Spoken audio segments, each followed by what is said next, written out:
This video is produced by Sophie, the neighborhood group Save Our Peaceful Hills in Evergreen.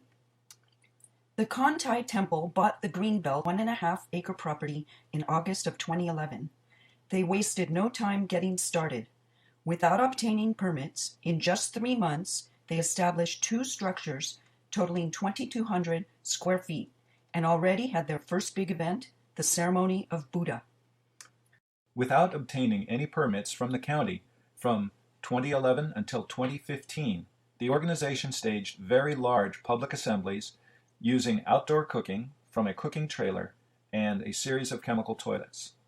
It took just 2 months for the neighbor in the rear flag lot to decide to sell. 5 months later, abnormally long, a sale finally closed, but at 9% below the list price.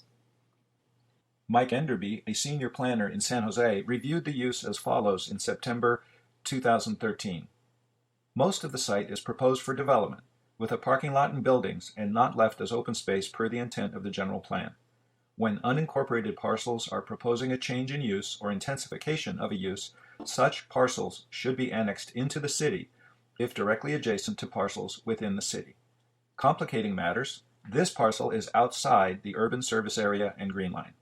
Further, the development of a large parking lot in front of the building is not in keeping with the rural and residential character of the neighborhood. In summary, it is unlikely that city staff would support such a development proposal. Enderby is referring to the green line that was established in 2000 by Measure K, approved by an overwhelming 80% of San Jose voters. When we look at the temple under application, we see no resemblance to the operations of the last 4 years. The application states an assembly capacity of 100. Here you see 4 buses parked simultaneously, easily seating 200 total. When we account for all the on-site and off-site cars, the number of attendees totals well over 300. The application talks about on-site parking capacity being adequate. Here you can see spillover parking onto Murillo Avenue. The application talks about 3 special events per year and residentially scaled water and drain usage. But in 2012, their first full year of operations, they video recorded 16 events in total, some quite large, and all serving full meals. All 16 events far exceeded residential intensity in every possible way. The application states there will be no commercial kitchen needed.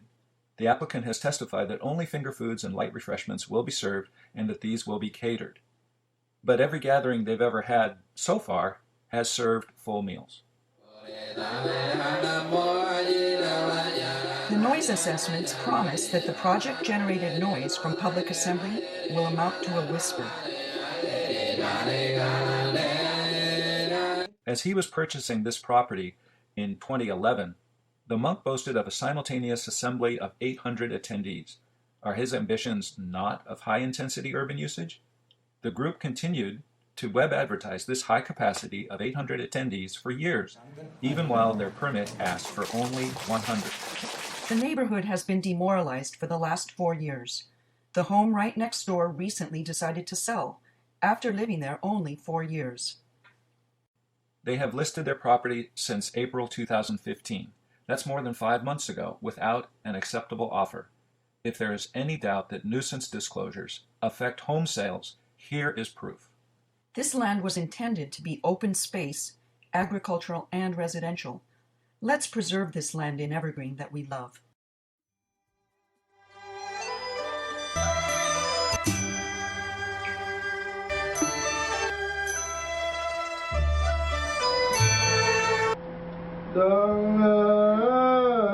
Ba phương vô thường ba cõi chẳng ai bằng, thầy dạy khắp trời người cha lành chúng bốn loài.